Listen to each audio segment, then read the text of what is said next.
Hey, bienvenidos a un nuevo vídeo dentro del universo de Hielo y Fuego.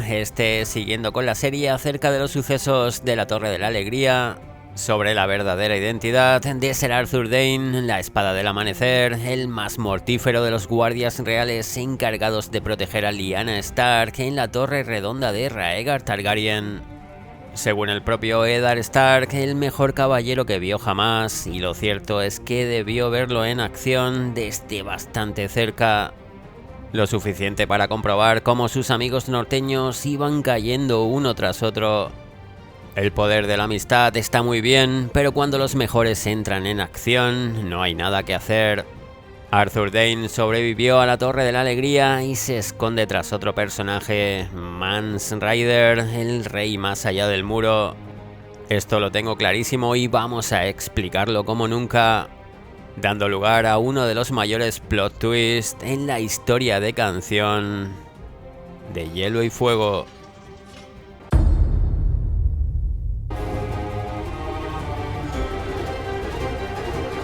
Pero como siempre debemos ir por el principio, que no es otro que uno de los recuerdos de Bran en Choque de Reyes acerca de su padre Ned Stark, justo cuando hablaba a su hijo del implacable Ser Arthur Dayne.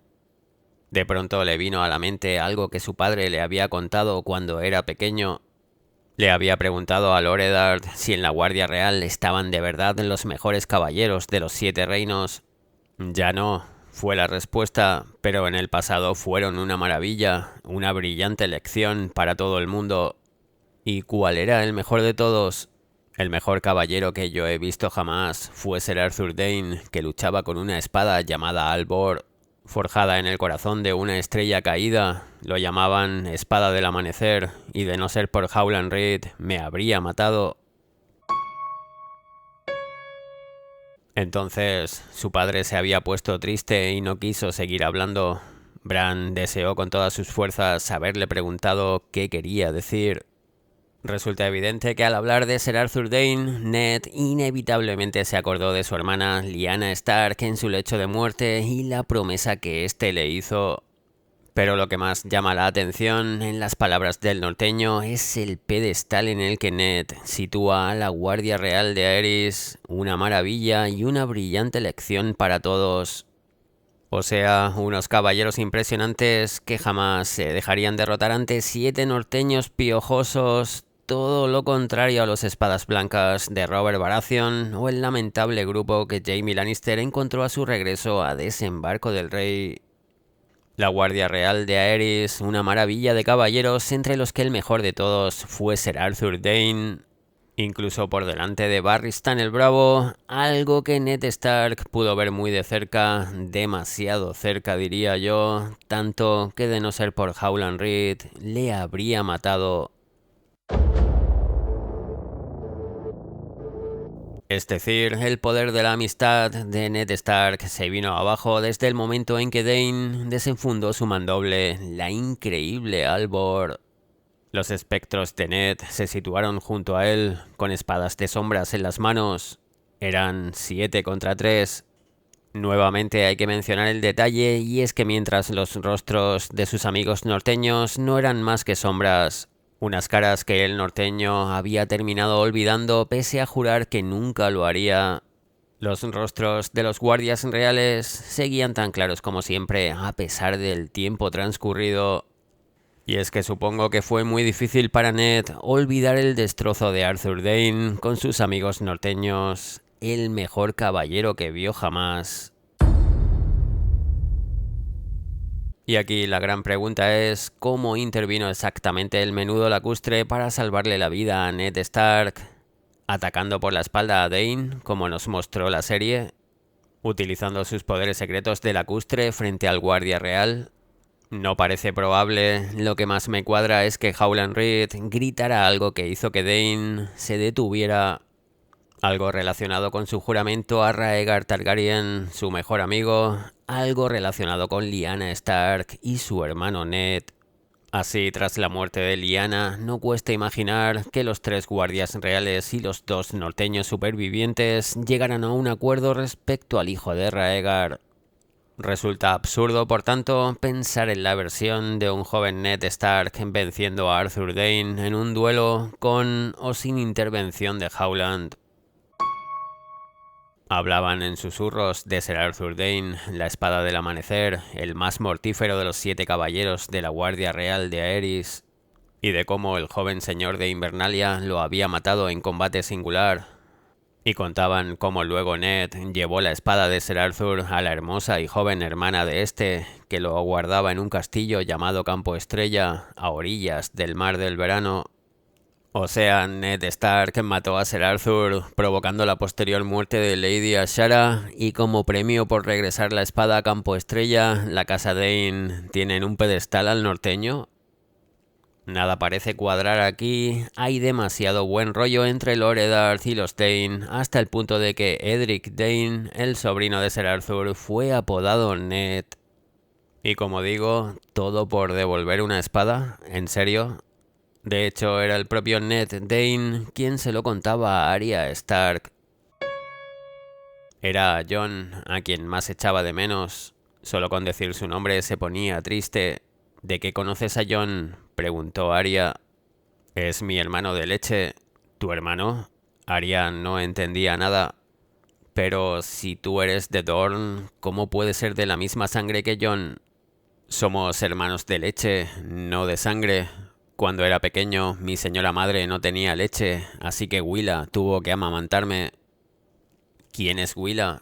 Arya seguía sin entender. La madre de Jon Snow, ¿no lo sabías? Fue criada nuestra durante muchísimos años, desde antes de que naciera yo. Jon no conoció a su madre, tampoco sabía cómo se llamaba. Arya miró a Ned Dayne con desconfianza. ¿La conoces de verdad? Evidentemente, Wylla no era la madre de Jon Snow, pero sí lo amamantó en Campo Estrella como a Ned Dayne, el pequeño señor. La pregunta es, ¿por qué Ned Stark se arriesgó tanto en un peligroso viaje a través de las montañas rojas hacia Campo Estrella viajando con un niño tan pequeño? ¿Solamente por devolver una espada cuando esa tarea pudo encomendarla más tarde? No tiene sentido, a no ser que Arthur Dayne y los guardias reales viajaran con él, lo cual explicaría de dónde viene ese buen rollo entre los Dayne y Lord Eddard, algo que Martin trata de decirnos a gritos a través del joven Edric Ned Dayne. Quizás eso fue parte del acuerdo de Ned Stark con Ser Arthur, viajar a Campo Estrella para dejar todo en orden con los Dayne, la casa más misteriosa de Canción de Hielo y Fuego, tanto que hasta su lema es spoiler. Es decir, ni Ned Stark mató a Ser Arthur, ni su hermana Ashara Dayne se suicidó por la pena, pero por supuesto, esa es otra historia. Lo que tuvo lugar después fue un largo viaje al norte, primero hasta Invernalia, el nuevo hogar para Jon Snow, donde todos sabemos que fue especialmente querido por la bruja de Catelyn, y después al muro, donde seguro Geralt Hightower y Arthur Dayne acabaron en la Guardia de la Noche, más concretamente en la Torre Sombría. El muro, el mismo lugar al que se dirigió el propio Jon Snow unos cuantos años después para reencontrarse con los guardias reales ya bajo otras identidades. Primero con el Toro Blanco, es decir, el badass de Corin Mediamano, y más tarde con Mance Rayder, acá la Espada del Amanecer. Llegados a este punto, hay que plantear la pregunta: ¿por qué alguien tan honorable como Ser Arthur Dayne se escondería tras Mance Rayder, el rey más allá del muro, un renegado de la Guardia de la Noche? Solo hay que acudir al encuentro entre Jon y Mance más allá del muro para comprobar que hay muchas cosas extrañas en esa relación. Un joven moreno y una hermosa mujer rubia compartían un cuerno de hidromiel. Una mujer embarazada se afanaba sobre un fogón asando unas gallinas, mientras un hombre de pelo blanco que vestía una raída capa negra y roja, sentado sobre un cojín con las piernas cruzadas, tañía un laúd y cantaba. Jon conocía la canción, aunque le resultaba raro oírla allí, en una tienda de piel al otro lado del muro. a 10.000 leguas de las rojas montañas y los vientos cálidos de Dorne. Esto es sublime. En el primer encuentro entre Jon y Mance, Martin te cuela sutilmente las montañas rojas de Dorne, justo donde estaba situada la Torre de la Alegría y los 3 guardias reales.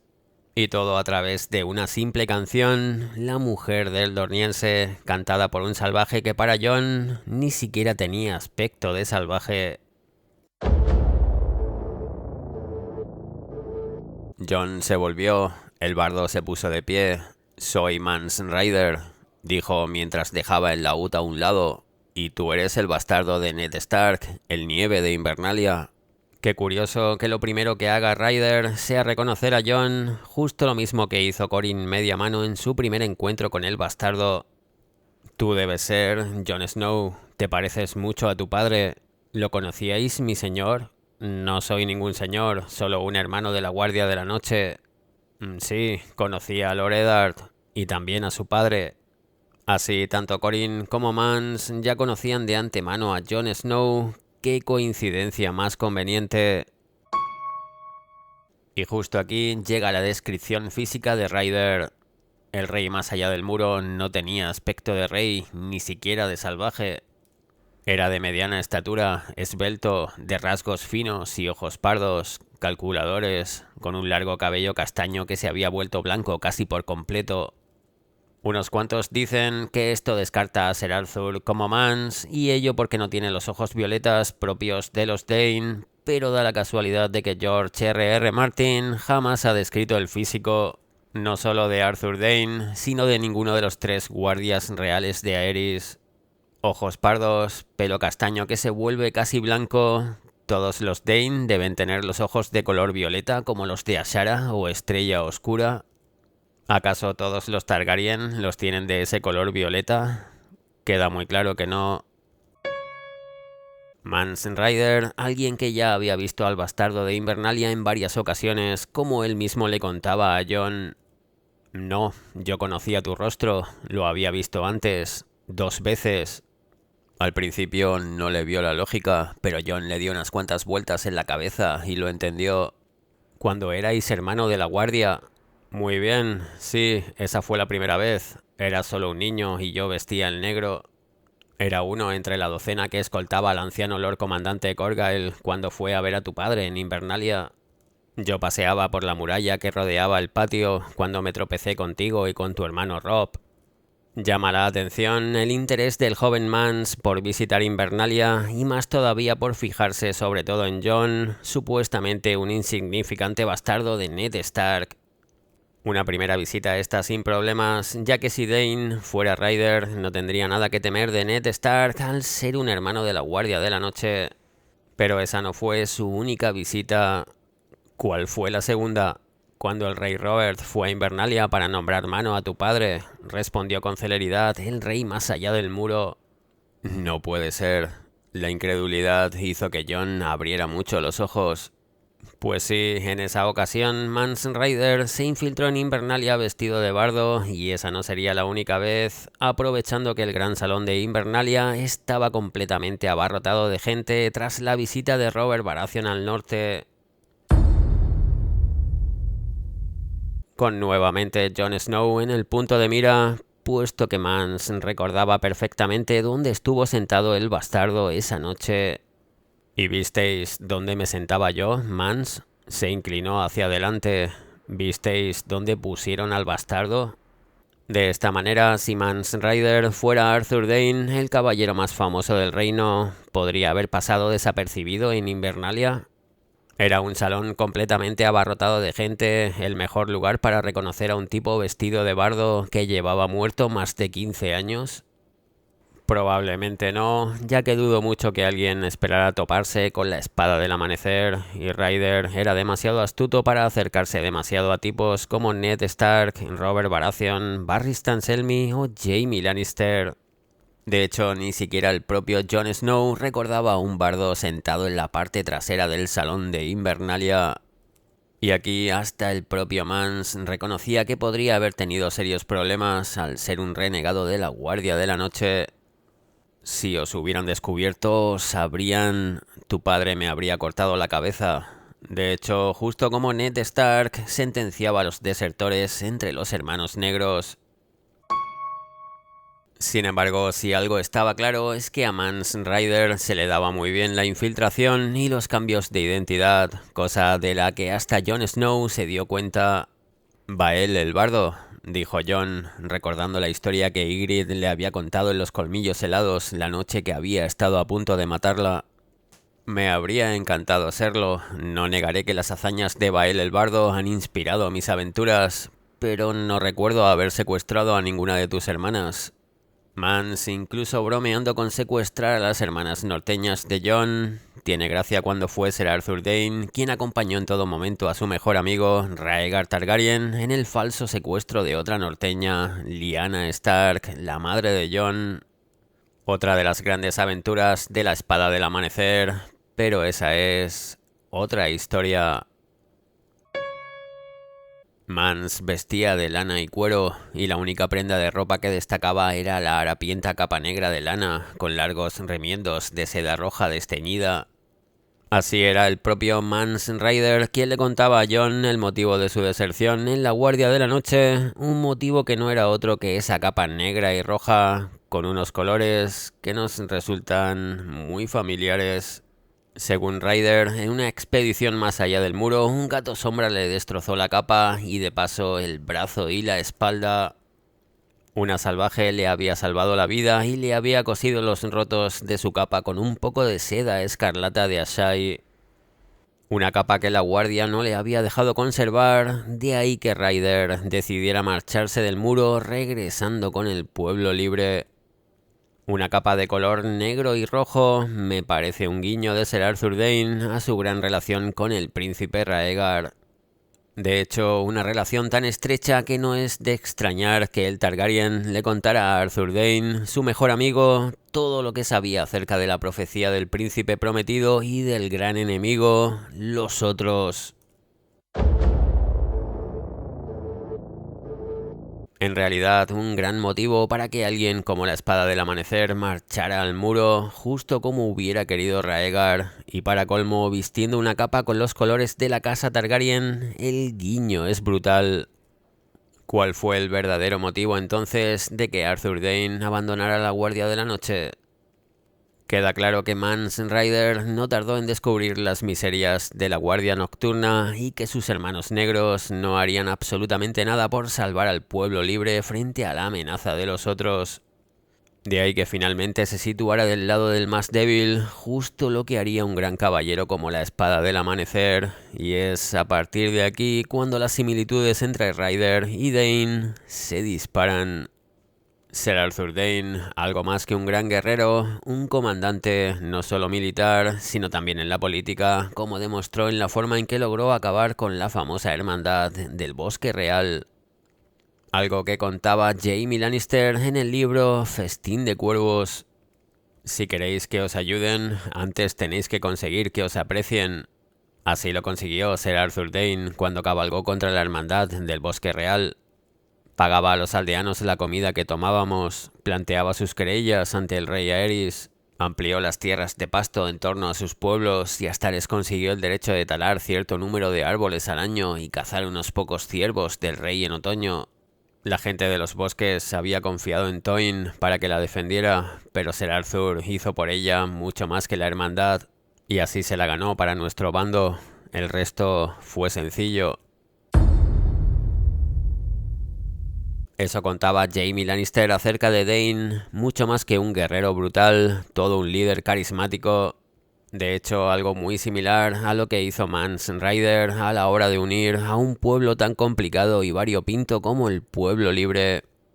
No se llega a rey más allá del muro por herencia familiar. El pueblo libre no sigue un nombre y no le importa qué hermano nazca antes.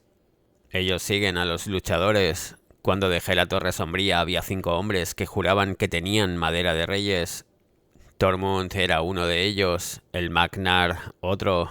Maté a los 3 restantes cuando dejaron claro que lucharían antes de seguirme. Una primera pista esta de que Ryder se trata de un gran guerrero al derrotar a todo el que se le ponía por delante, pero además un líder. que también sabe combinar la política para unir a un pueblo tan errático como los salvajes. Mance Rayder hablaba la antigua lengua. Había pasado años reuniendo aquel ejército enorme que avanzaba lenta y pesadamente. Había hablado con la madre de aquel clan o con aquel otro Magnar. Había ganado una aldea a golpe de palabras bonitas, la siguiente con canciones y la tercera con el filo de la espada. Gigantes, wargs, cambiapieles, hombres de las montañas, caníbales del río de hielo, habitantes de las cavernas con el rostro pintado, carros de perros de la costa helada, hombres pies de cuerno. Mance Rayder los había unido a todos y se había ganado su confianza. El pueblo libre no sigue a nombres ni a animalitos de tela cosidos a una túnica, le había dicho el rey más allá del muro.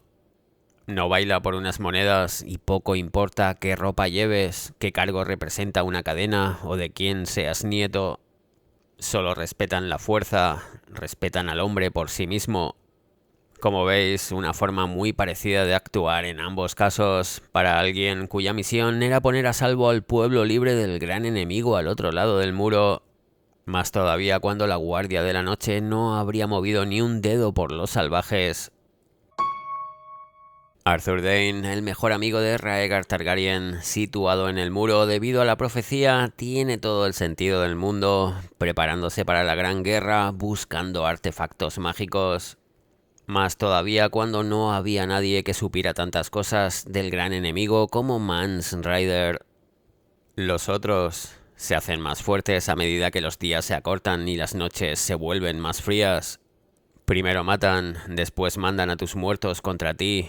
Los gigantes no han podido nada contra ellos, tampoco los tenitas, los clanes del río de hielo ni los hombres pies de cuerno. Y es que Ryder tenía muy claro quién era el verdadero enemigo, en gran parte gracias a Rhaegar. En cuanto a la relación de Mance y Jon, basta con echar un vistazo a Tormenta de Espadas para comprobar la increíble paciencia que el rey más allá del muro tiene con el bastardo de Invernalia. Incluso cambiando de capa varias veces, o en el momento en que tampoco había consentido a Varamir Seispieles que se adueñara de su lobo huargo fantasma, como si Ryder le debiese algo a Jon Snow. Deberle algo a Jon, justo lo que ocurrió con Corin Mediamano, hasta el punto de que acabó sacrificándose por un bastardo al que apenas conocía. Es decir, Jon Snow estaba destinado a encontrarse con Arthur Dayne, el mejor amigo de Rhaegar, y Geralt Hightower lo sabía. El sacrificio del toro blanco.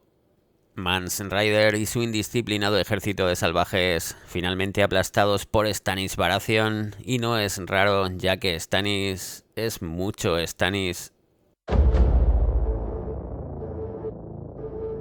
A partir de aquí, todo lo que rodea al personaje de Ryder se vuelve cada vez más extraño, tanto que alguien tan recto como Stannis acabó perdonándole la vida a un perjuro. Para colmo, con sangre real, tan valiosa para los hechizos de Melisandre. Y sinceramente esto no tiene ningún sentido conociendo a Stannis, salvo que éste reconociera a Arthur Dayne cuando capturó al rey de los salvajes. El único hombre que puede atraerlos a vuestra causa es Mance Rayder. Lo sé, contestó Stannis con tristeza.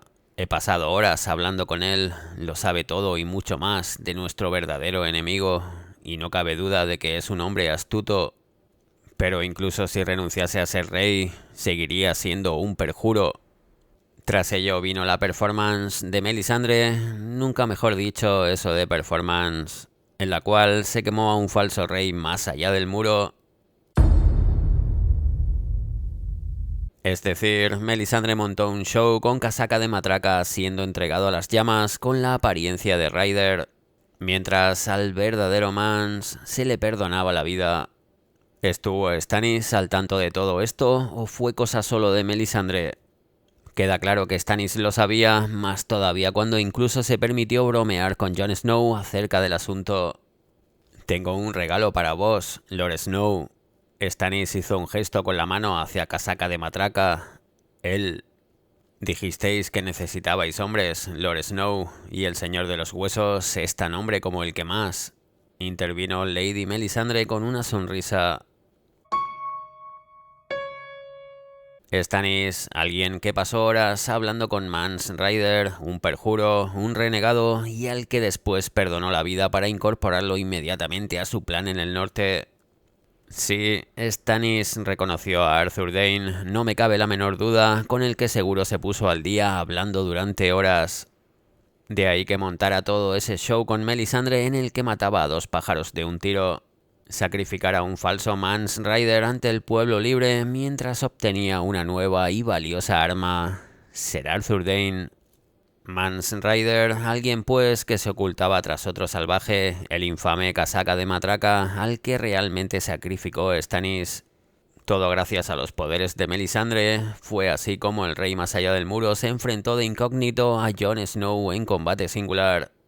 Jon, uno de los mejores guerreros del norte, humillado casi sin esfuerzo por Mance Rayder en otra situación todavía más extraña.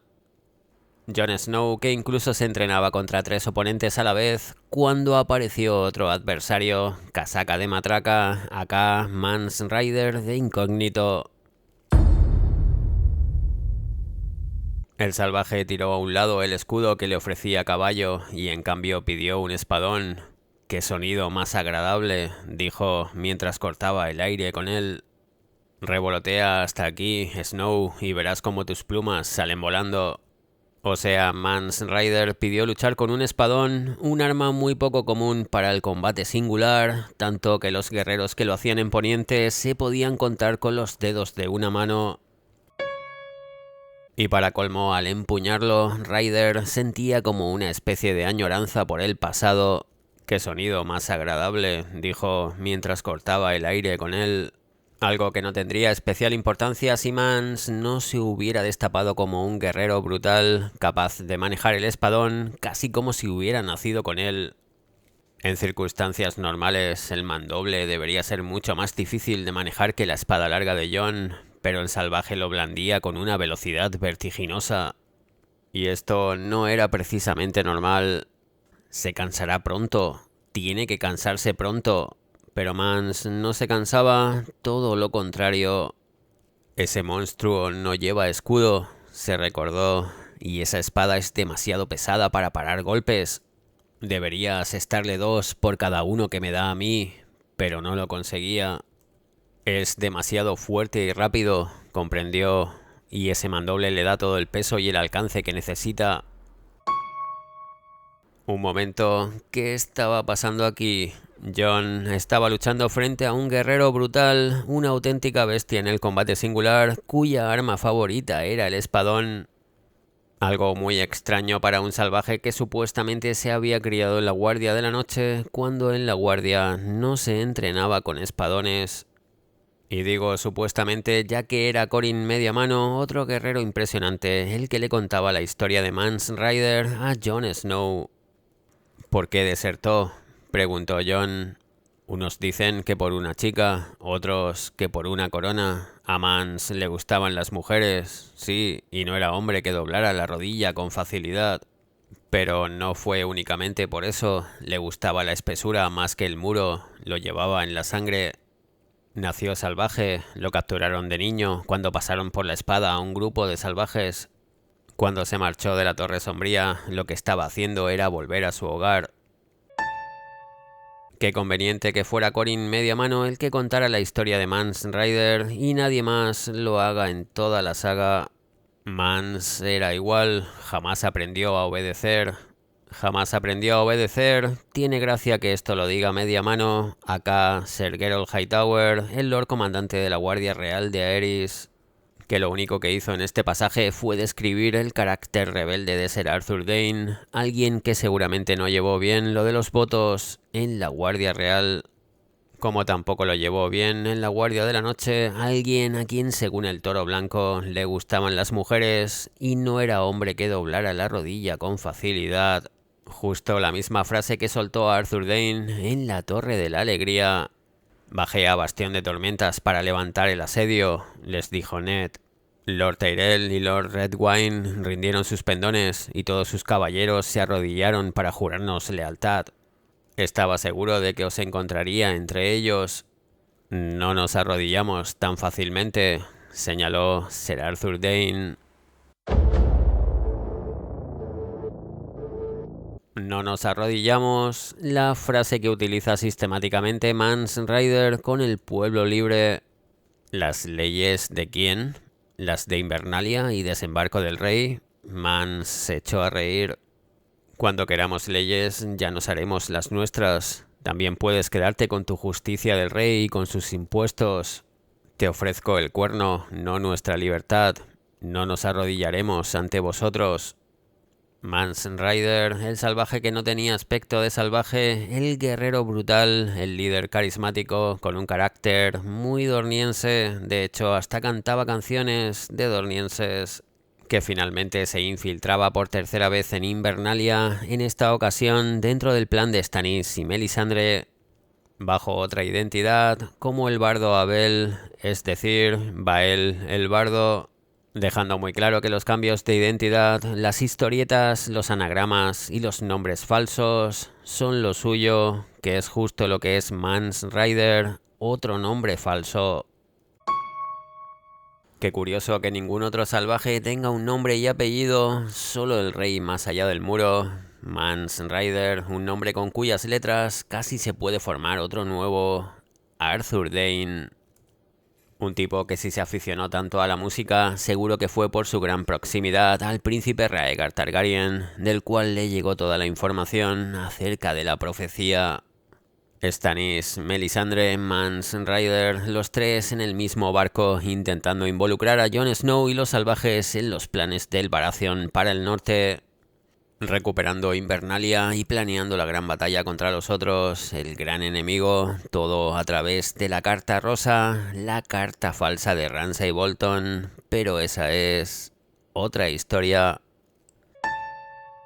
Hasta la serie dejó su propio guiño con Mance Rayder y Arthur Dayne al repetir ambos personajes una misma y enigmática frase: I wish you good fortune in the wars to come, sobre todo sabiendo que Mance se despidió del show antes de tiempo cuando todos sabemos que su historia continúa en los libros.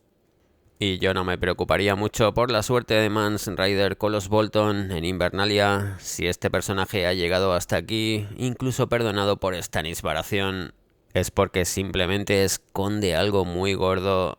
Nadie crea una auténtica leyenda como Ser Arthur Dayne, una figura recordada a lo largo de toda la saga, para que el poder de la amistad de Ned Stark acabe con un guerrero tan mortífero. Ser Arthur, la misteriosa casa Dayne, Campo Estrella, Albor, la espada del amanecer, las señales son muy poderosas. Más todavía sabiendo que la línea temporal encaja con un Arthur Dayne de unos 23 o 25 años durante los sucesos de la Torre de la Alegría y sobre los 40 cuando se encontró con Jon Snow más allá del muro. Para colmo, Ned Stark se permitió hablar del Rey de los Salvajes en este pasaje de Juego de Tronos. ¿Ir fuera del muro? La sola idea hizo que Catelyn se estremeciera. No tenemos nada que temer de Mance Rayder, dijo Ned, que había visto el temor dibujado en su rostro. Más allá del muro hay cosas aún peores. No tenemos nada que temer de Mance Rayder, dijo Ned. Llama la atención que el Stark soltara una frase como esa si no supiera nada acerca de Rayder, a la vez que también ponía en valor la amenaza de los otros. Queda claro que Ned sabía muchas más cosas de lo que aparentaba y Martin jamás quiso que el norteño pensara o hablara directamente sobre Ser Arthur por si revelaba demasiado. Solo en sueños tramposos y a través de los recuerdos de su hijo Bran. Y es que Ned Stark se llevó demasiado a la tumba.